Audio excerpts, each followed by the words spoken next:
Allez, c'est parti. Écoutez, bonjour à toutes et à tous. Donc, on se retrouve aujourd'hui pour un nouveau webinaire. On a lancé il y a quelque temps des webinaires que j'appelle un peu le kit des métaphores, c'est-à-dire qu'on essaie de faire des liens entre différents sujets du quotidien et la RSE. On a par exemple fait un webinaire la dernière fois sur la RSE et la pâte à crêpes, qui nous permettait de comprendre quels étaient les ingrédients qu'il fallait mettre dans cette démarche RSE ou dans sa pâte à crêpes pour que ça réussisse. Et aujourd'hui, on va parler d'un nouveau sujet, on va parler du cadre, le cadre d'un tableau, comme on va se le représenter. Et donc, c'est parti pour ce webinaire. Donc déjà, on va rappeler qui nous sommes. Donc moi, je suis Marion Martinez, je suis la dirigeante de Rupture Engagée, qui est une société de conseil en RSE créée en 2019. Nous, on est situé à La Rochelle et à Nantes. Et concrètement, on aide les entreprises à sensibiliser leurs collaborateurs, à structurer leur démarche, la déployer et aussi la faire vivre, la valoriser, la communiquer, que ce soit en interne ou en externe. Donc moi, dans le passé, j'ai toujours travaillé en RSE. J'ai travaillé pour le label Lucie et aussi pour la société Ecovadis. Et donc, c'est grâce à ces expériences-là que Rupture Engagée existe aujourd'hui. Alors, OK. Donc, nous allons rentrer dans le vif du sujet. On va voir quels sont les liens entre le cadre d'un tableau et une démarche RSE. Alors, le premier sujet que je voulais vous partager, c'est que une démarche RSE permet de définir un cadre dans lequel l'entreprise va évoluer. Une démarche RSE, c'est un peu comme des limites ou comme un garde-fou, comme un cadre vraiment dans lequel l'entreprise va s'inscrire. Je vous prends un exemple. Peut-être qu'avant, vous utilisiez des produits chimiques pour l'entretien de vos bureaux ou pour le développement de vos produits. Eh bien, dans le cadre d'une démarche RSE, il s'agit de chercher à remplacer ces produits chimiques par des produits plus éco-friendly, par des alternatives. Donc, on voit bien que là, si vous avez une démarche RSE, ça vous donne le cadre dans lequel l'entreprise va s'inscrire. Il va donc l'encourager à s'approvisionner en produits, en matières éco-responsables, plutôt qu'en produits peu vertueux. Je vous prends un autre exemple. Peut-être que tous les ans, vous faites des team building ou des séminaires. Et moi, j'ai eu le cas il n'y a pas longtemps avec un client qui, chaque année, faisait des sorties en karting pour ces séminaires. Bon, sans grande surprise, le karting, même si c'est très amusant, c'est pas forcément l'activité qui est la plus durable et qui est la plus alignée aux engagements RSE ou à la politique RSE qu'une entreprise peut prendre. Donc c'est pour ça que maintenant, on voit des entreprises qui vont favoriser des initiatives un petit peu plus engagées, comme le fait d'aller visiter un apiculteur, de participer aux ruches, etc. On prend aussi l'exemple d'une démarche RSE qui va permettre de favoriser la diversité, la mixité, l'inclusion des différentes personnes, chose que vous n'auriez peut-être pas forcément fait en dehors d'une démarche RSE, hors cadre RSE. Donc c'est pour ça qu'on a matérialisé ça avec ces petits personnages versus voilà, des copier-coller de personnes qui seraient en costard-cravate toute la journée. Hein. On le sait bien, en RSE, on a une dimension sociale qui est très importante. Et dans le cadre d'une démarche RSE, on peut être invité à mettre en place des politiques pour la diversité. Je vous prends encore un exemple. Dans le cadre d'une démarche RSE, on va peut-être chercher à s'approvisionner en local, en favorisant des partenaires, des sous-traitants, des fournisseurs locaux. Alors voilà, local, il faut savoir définir la limite. Est-ce que c'est dans un rayon de 20 km? Est-ce que c'est en France? Et bien là, ça va vraiment dépendre du service ou des produits que vous recherchez, puisqu'on n'a pas forcément la disponibilité autour de nous. Mais plutôt que de s'approvisionner très très loin, comme par exemple en Chine, dans le cadre d'une démarche RSE, on peut chercher à s'approvisionner en local. Et enfin, le dernier exemple que je souhaitais vous prendre pour illustrer qu'avoir une démarche RSE permet de définir un périmètre, un cadre dans lequel l'entreprise évolue, c'est un petit peu matérialisé par la boussole qui vient illustrer le fait que définir une démarche RSE, c'est définir un cap que l'on souhaite suivre. Un peu comme la raison d'être, vous savez, à la différence de ce personnage qui vient illustrer le fait que parfois, si on n'a pas de démarche RSE, on avance un peu sans raison d'être, sans objectif et peut-être même de manière aveugle, puisque l'on sait aujourd'hui qu'une société qui n'a pas de démarche RSE, qui ne se pose pas la question de ses impacts sociaux, sociétaux ou environnementaux, va probablement rencontrer des difficultés de développement, de recrutement, de financement, si ce n'est pas déjà le cas. Donc c'est un petit peu ça qu'on souhaitait vous illustrer dans un premier temps, c'est que la RSE permet de définir le cadre dans lequel l'entreprise va évoluer. Donc nous, on dit souvent que c'est un outil d'aide à la décision. Dès que vous avez un nouveau projet, un nouveau recrutement, un nouveau développement, si vous avez une démarche RSE, eh bien, vous allez vous poser la question de ce projet, de ce recrutement, de ce développement, d'un point de vue RSE. On dit souvent que la RSE, c'est pas quelque chose qui se rajoute par-dessus, mais quelque chose qui vient s'intégrer dans vos projets, dans votre réflexion, dans votre ADN. Donc finalement, on dit que c'est un outil d'aide à la décision, puisque ça va souvent permettre d'arbitrer, ou en tout cas de réfléchir à des alternatives pour que ce soit le plus engagé et le plus aligné possible à vos valeurs.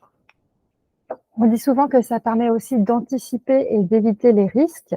Donc, la crise du Covid a aussi été finalement une illustration de ça, puisque pendant le Covid, on a constaté que les sociétés qui s'approvisionnaient très loin, en Asie par exemple, se sont vues dans de grosses difficultés, alors que peut-être si elles avaient eu des fournisseurs plus locaux ou si elles avaient diversifié ces fournisseurs, en ayant une partie de fournisseurs locaux et d'autres internationaux, puisque d'un point de vue économique, on ne fait pas non plus toujours comme on veut, ça aurait probablement réduit le risque de pérennité de l'entreprise. Et enfin, ça permet aussi de s'aligner aux exigences réglementaires. Vous n'êtes probablement pas sans savoir que le contexte légal se durcit de plus en plus. Donc, on a beaucoup de lois qui existent déjà. C'est vrai que si elles étaient respectées, on aurait déjà beaucoup moins de problématiques sur cette terre, mais il n'empêche que ce n'est pas une raison pour ne pas agir. Et on a une nouvelle réglementation qui s'appelle la CSRD, qui est en train d'arriver et qui va concerner les entreprises dès 2024.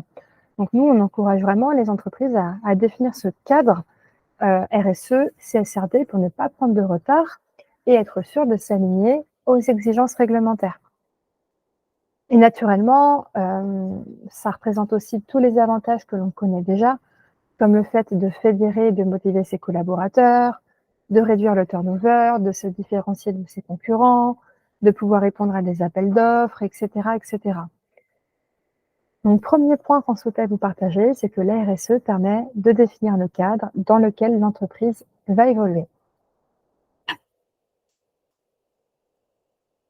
Deuxième sujet, on voulait vous partager le fait que pour mettre en place une démarche RSE, alors je ne sais pas où vous en êtes dans votre démarche RSE, on pourra en discuter un peu après, mais si jamais vous êtes au début, ou en tout cas dans les premières années, il est très important de définir un cadre pour déployer cette démarche-là.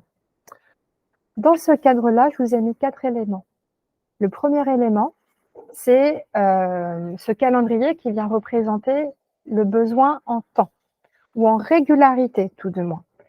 Ça veut dire que dans le cadre de votre démarche RSE, pour la déployer, je vous invite sincèrement à avoir une régularité dans les réunions et peut-être à mobiliser 2 heures toutes les 2 semaines ou 3 heures par mois. À la limite, peu importe, tant que c'est régulier. D'accord? Même si c'est 2 heures par trimestre, pour vraiment se pencher sur la RSE, parce que je sais bien que le temps est une ressource rare, eh bien, ça me va. Ce qui compte, c'est que ce soit de manière régulière et que ça s'inscrive de manière récurrente dans l'agenda pour que 2 ans, 3 ans plus tard, il y ait cette dynamique qui soit inscrite et qui permette de déployer sa démarche RSE tout simplement. Et en tout cas, vraiment, dites-vous que vous avez besoin d'une organisation, des temps bloqués et que c'est pas du par-ci par-là, que c'est pas quelque chose qu'on fait quand on a le temps, puisque de toute façon, il y a toujours d'autres priorités. Donc, attention à la ressource temps. Et mon conseil, c'est de l'organiser et même de l'anticiper sur toute l'année. Deuxième ressource dont vous avez besoin pour réussir à déployer votre démarche RSE, c'est d'une équipe. Alors probablement que si vous êtes le responsable RSE ou le référent RSE de votre entreprise, vous allez être un peu le chef d'orchestre. Vous êtes la personne qui allait articuler, qui allait faire vivre la démarche, mais ça ne peut fonctionner que si vous avez une équipe, des ambassadeurs RSE qui peuvent vous épauler. Il faut vraiment éviter de rester seul dans son coin et de toute manière, vous ne pourrez pas déployer une démarche RSE à vous tout seul. On a vraiment besoin d'une équipe. Troisième sujet important pour bien encadrer sa démarche RSE, c'est de s'appuyer sur des référentiels qui sont connus et reconnus en RSE, comme par exemple la norme ISO 26000, qui est la norme de référence en RSE depuis 2010. Pourquoi c'est important? Parce que moi, je vois beaucoup d'entreprises qui lancent une démarche RSE, mais qui se contentent uniquement du sujet environnement. Faites le test autour de vous. Si vous demandez aux gens quel est le premier mot qui leur vient en tête quand ils pensent à RSE ou à développement durable, ils répondront probablement environnement. Alors que vous le savez probablement, le développement durable ou même la RSE intègre des thèmes sociaux, économiques, de gouvernance et aussi environnementaux. Donc s'appuyer sur un référentiel connu va permettre d'être sûr de respecter finalement le cahier des charges d'une démarche RSE réussie. Et le dernier sujet à vraiment bien intégrer dans le lancement de votre démarche RSE, c'est d'avoir des méthodes et des outils. Pourquoi? Parce que sinon, vous risquez vraiment de ne pas savoir par où commencer. Ça va être peut-être un petit peu flou pour vous. Donc, ne pas hésiter à s'appuyer sur une véritable méthodologie. Donc, vous pourrez retrouver sur la page YouTube des webinaires cette méthodologie. Mais en gros, pour résumer, je vous conseille de d'abord former une équipe projet, sensibiliser vos collaborateurs, former les personnes, puis réaliser un diagnostic de toutes les bonnes pratiques qui existent déjà, selon le référentiel, par exemple, de la norme ISO 26000. Prioriser les différents sujets, commencer le dialogue avec vos parties prenantes et réfléchir à un plan d'action. Sachant que la clé d'une démarche RSE, c'est aussi la manière dont elle est communiquée et dont elle vit. Donc n'oubliez pas, du tout début jusque tout le long, de bien penser à communiquer, valoriser et animer votre démarche RSE. Donc ça, c'était le deuxième sujet que l'on souhaitait vous partager. Il est important de définir un cadre pour réussir à déployer cette démarche RSE. On dit souvent qu'une démarche RSE concrète et utile ne s'improvise pas. Oui, vous pouvez très bien, si vous voulez, faire une petite charte vite fait pour répondre à un appel d'offres, mais c'est pas ce que j'appelle avoir une démarche RSE concrète et utile. Hein, si vous voulez vraiment investir, ou plutôt si vous voulez vraiment avoir des résultats positifs grâce à votre démarche RSE, il va falloir investir du temps, des moyens humains, de la méthodo et des outils. Moi, je répète souvent qu'on a besoin de l'impulsion de la direction et de l'implication de ses collaborateurs. S'il nous manque l'un ou l'autre, ça va être difficile. De la même manière, si on a beaucoup de bonne volonté, mais qu'on n'a pas de moyens, que ce soit des moyens humains, c'est-à-dire personne de disponible pour travailler dessus, ou pas de possibilité d'investir de l'argent ou du temps, alors c'est vrai que ça va être difficile. N'hésitez pas, dès le début de votre lancement de projet RSE, à essayer d'identifier, voilà, les moyens dont vous aurez besoin pour mener à bien ce projet. Donc enfin, ce qu'on voulait dire à ce propos, c'est qu'une démarche RSE s'appuie sur une méthodologie, autant dans le fond, par exemple au travers de la norme ISO 26000, que dans la forme, c'est-à-dire la manière que vous allez organiser le déploiement du projet. Et que si vous faites ça, vous êtes sûr de ne pas perdre votre temps et d'obtenir des résultats. Hein, de toute façon, dans la vie, en général, il n'y a pas de secret. C'est si on fait les choses correctement, si on investit voilà, du temps, de la méthode, etc., on obtient des résultats, à la différence parfois des projets qui sont un peu plus bâclés et dont on s'étonne qu'ils n'ont pas fonctionné. Donc, la RSE n'échappe pas à ça. Une démarche RSE ne peut fonctionner que si on y investit les bonnes ressources et les bonnes méthodes. Et enfin, le dernier sujet qu'on voulait vous partager, c'est que nous, en tant qu'agence de conseil RSE, on se définit souvent comme étant le cadre de l'entreprise qui va lui permettre de réussir à déployer sa démarche. Donc, vous savez peut-être que quand on fait du conseil en RSE, on peut soit faire un accompagnement global pour mettre en place une démarche RSE de A à Z, au travers de toutes les étapes d'audit, d'ateliers, de plans d'action, éventuellement de labellisation, etc. Ou alors, on peut aider l'entreprise sur un sujet spécifique, comme par exemple uniquement la réalisation du bilan carbone ou uniquement l'évaluation EcoVadis, par exemple. Et nous, que ce soit dans le cadre 1 ou dans le cadre 2, on répète sans cesse que se faire aider par une société de conseil, c'est permettre d'avoir ce cadre qui nous empêche de perdre du temps, qui nous empêche de partir dans tous les sens, qui nous empêche de ne pas commencer parce qu'on ne sait pas trop par quoi commencer et qui nous évite d'avoir de mauvais résultats, par exemple pour EcoVadis ou pour le bilan carbone, parce que justement, on s'est fait aider par un professionnel. Donc nous, on se décrit vraiment comme le cadre de l'entreprise. Et voilà, quelques avantages à se faire accompagner, c'est que vous pouvez bénéficier d'une expertise vraiment approfondie. Vous avez la certitude d'avancer. C'est parfois ça qui est difficile, c'est qu'on lance un projet et puis quelques mois plus tard, il s'essouffle. Une fois qu'il s'est essoufflé, c'est encore plus dur de le faire renaître. Donc là, quand on se fait aider, on est presque sûr de réussir à avancer. Ça permet un gain de temps puisqu'on se concentre directement sur ce qui est le plus pertinent et le plus efficace. Ça permet aussi de réussir à embarquer ses parties prenantes, que ce soit ses collaborateurs, mais aussi ses clients, puisque naturellement, quand on arrive avec une bonne méthode, un bon discours et des supports visuels adaptés, ça fonctionne bien. Ça permet aussi finalement de se conformer aux exigences réglementaires et d'avoir une prise de recul et un regard externe sur ce que l'on fait.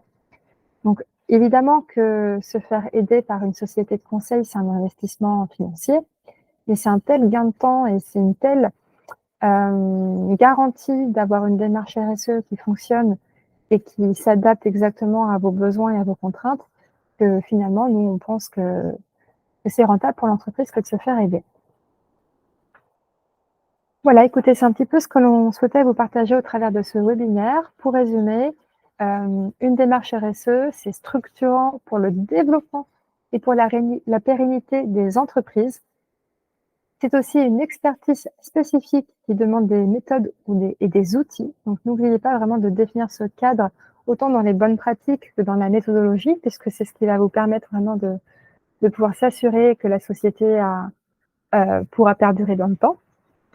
Et naturellement, c'est un projet porteur de sens et je crois qu'on est de plus en plus nombreux à vouloir mettre du sens dans son activité professionnelle. Donc, mettez en place une démarche RSE. C'est très important pour vous, pour vos collaborateurs, pour vos clients, pour toutes vos parties prenantes. Et si besoin d'aide, n'hésitez pas à vous faire accompagner, que ce soit sur un petit bout ou que ce soit sur l'ensemble de votre accompagnement. Voilà, bah écoutez, je vous remercie pour votre attention. Je vous donne rendez-vous sur notre site internet où vous pourrez retrouver les dates des prochains webinaires. Et puis, je vous dis à bientôt. Merci.